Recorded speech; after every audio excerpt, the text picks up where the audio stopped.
It's another beautiful Sunday afternoon. This is Rubbin Minds. Welcome. My name is Ebuka Obuchi, and it's great to have you here with me as always. And as we always do every week, I'm going to be starting the show today with the week that was. It was quite an emotional week for Nigeria with the Bring Back Our Girls campaign, marking the second anniversary of what has been an unfortunate part of Nigeria's history, the abduction of over 200 girls from the government secondary school in Chibok.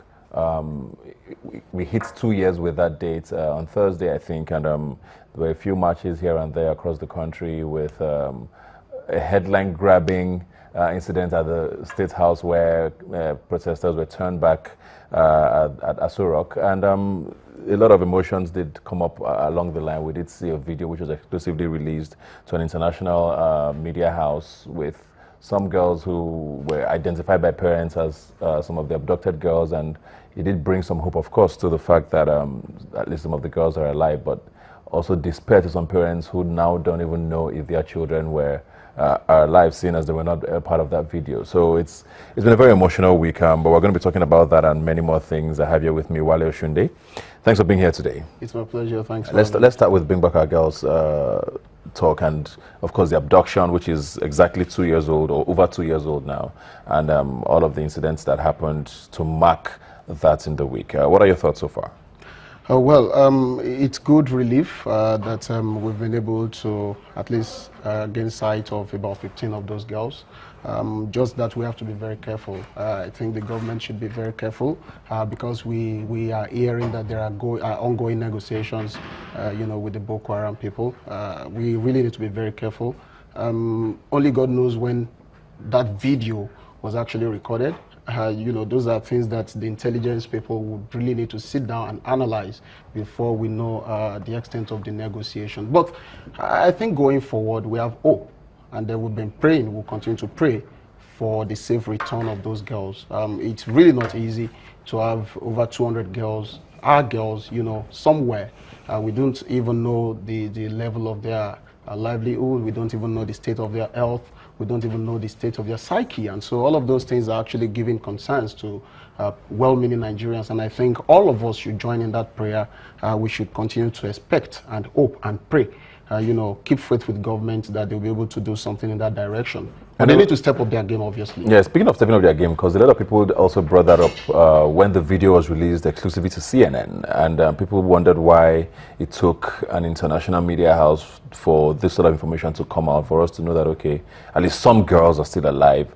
And according to the parents who saw them, I mean, some parents identified some of the girls and even said, oh, they look quite healthy or at least well taken care of. We don't know exactly what the situation with them is, of course, at the moment. But is that sort of an indictment on us as Nigerians, and especially the government, to the fact that we have stayed for 2 years and it took an international media house to let us know that this was the case with things? For me, I think it's unfortunate that, one, the video, I mean, it took an international media, like you said, to actually release that video to us. And then, just like, I don't know what to even call that one, because we have quite a number of media houses in Nigeria. None of them could actually gain, access to that video until we got it from CNN. That is quite unfortunate. But then, I think I'm going to blame governments, both successive governments and then, of course, the current government, because I just believe that they are trying their very best possible, but I think it's not enough. Because 2 years now, and then these girls are still missing. They're out there. We don't even know the current state of their health, of their psyche, and all that. Like I said the other time. And what is even more to that is the fact that just 15 of them were in that video. So that goes to show that we are not even sure of the state of the remaining over 200 of them.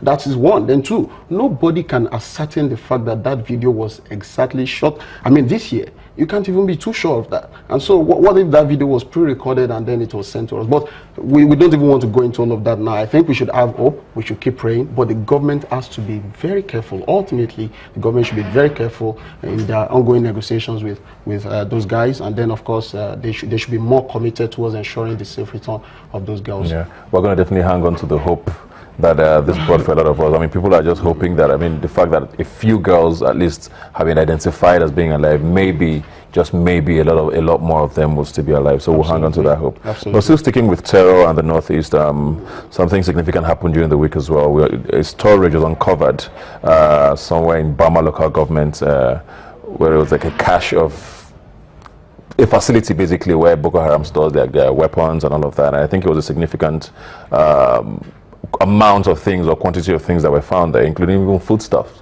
and all of that. So at least some progress has been made, isn't it? Yes, I actually share that opinion. The truth is, for them to have been able to actually God,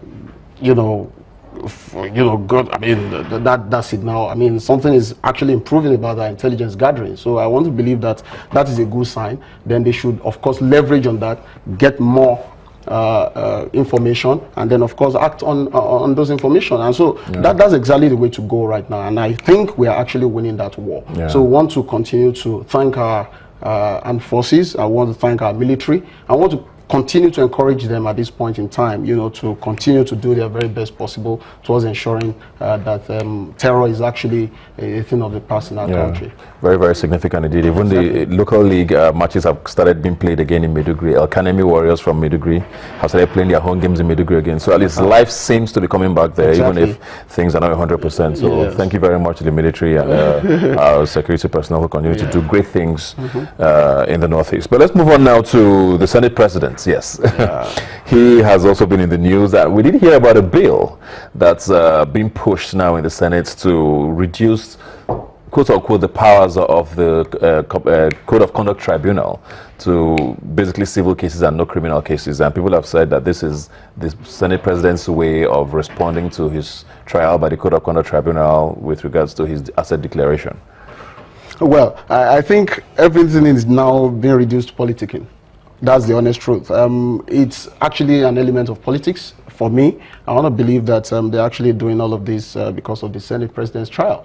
And so that is exactly why we have to be very careful. For me, I think on behalf of the Nigerian youth, the Nigerian people, we are actually sending out this note of warning to our lawmakers, to our senators in particular. We have to be very mindful of the future of this country. And then we should not set dangerous precedents, because I do not know why this is just the time that we have to pass all of those. I mean, we have to consider all of those bills, all of those laws. And the truth is that this bill has killed through second reading in how many weeks? And so those are reasons for concern. And we have to be very careful, because if we are not mindful of the kind of precedents that we actually said, look at it.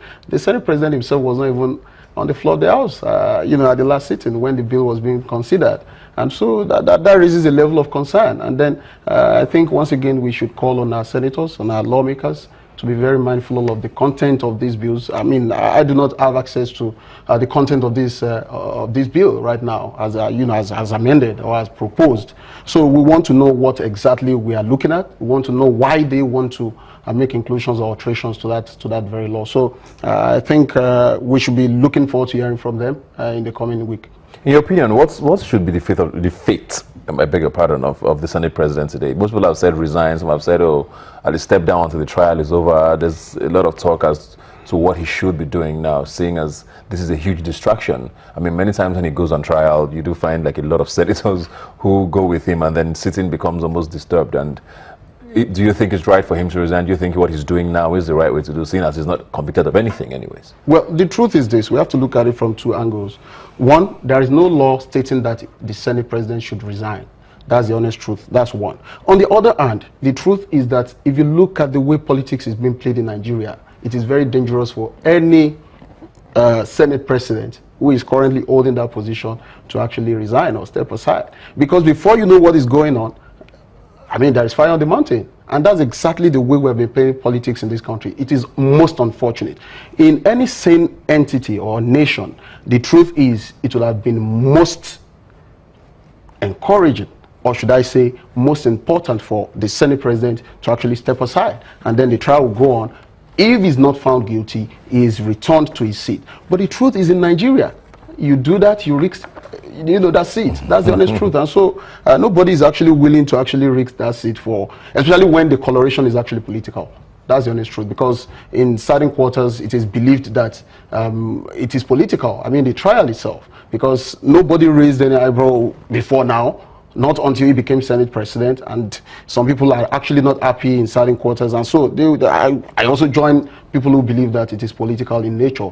That does not mean that justice must not prevail. If indeed the Senate president didn't declare his asset, he should face the wrath of the law. That's the truth. But the political coloration to it is what I have issues with. And then that is exactly why, you know, it's almost like a norm in Nigeria that you find nobody resigning or stepping aside. Yeah. Still sticking with the Senate president now. I don't want to, or with the Senate now. I don't want to delve too much with the Senate president, seeing as the case is ongoing. I will hopefully get some resolution as we go on. But with the Senate and the National Assembly as a whole, and the budget, and all of the drama that has been happening with, you know, they give to the president, he sends it back, they give it to the president, they send it back.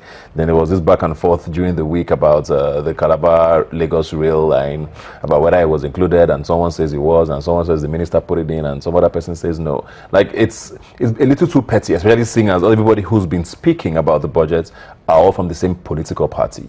What does that say about the APC now? Even also with the Senate president's trial and the party not necessarily speaking up for him, is the APC doing what you think they should be doing now? For me, I think the APC is not doing so much. It's clearly not a promise of change again. It's now becoming a change of promise. And that's exactly the truth. Right now, I'm saying that there are some penetrable factions within the APC, and that's exactly what is now affecting ordinary Nigerians. It is most unfortunate. And I think, once again, I will personally like to appeal and, of course, send this message down to our leaders. We really need to be mindful of what we do in this country. That's the honest truth.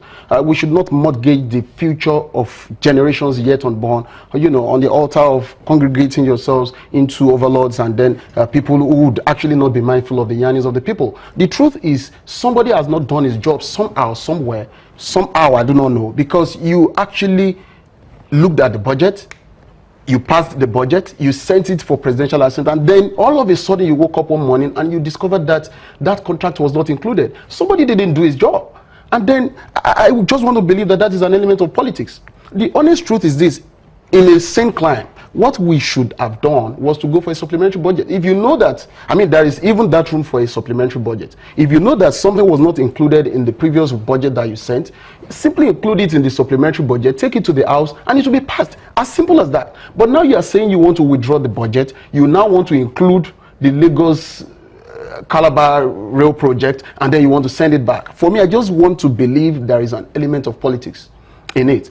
And I think our leaders should please stop playing politics with the future of Nigerians. That is the honest truth. A lot of destinies, a lot of future is attached to the assent that the president is actually going to put on the budget. We are waiting for all of these things. Look at it now. A number of people have not been paid their salaries, and they are waiting for budget.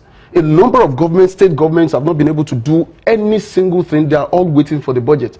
And now the budget is not being assented to. Now you even want to withdraw it, you want to consider it. Only God knows when you are now going to return it once again. And so I think now we should look forward to May. A budget for 2016 is probably going to be signed in May, and then another one for 2017 will be signed maybe in June 2017. It's most unfortunate. In same climes, budget for 2016 should have been signed by since January. That's the honest truth. Well, we're gonna take a break now. I mean, it's really sad. Probably the budget will be coming as an anniversary gift of this administration, seeing as they'll be celebrating their 1 year in office in May. But it really has become almost ridiculous for a lot of Nigerians, the drama that's involved with the budget. But thank you very much for being here today, Wale. It's my pleasure. Hopefully you come back whenever. We'll call you again. Yeah, it's we'll my take pleasure. a quick break now and be right back. Please stay with us.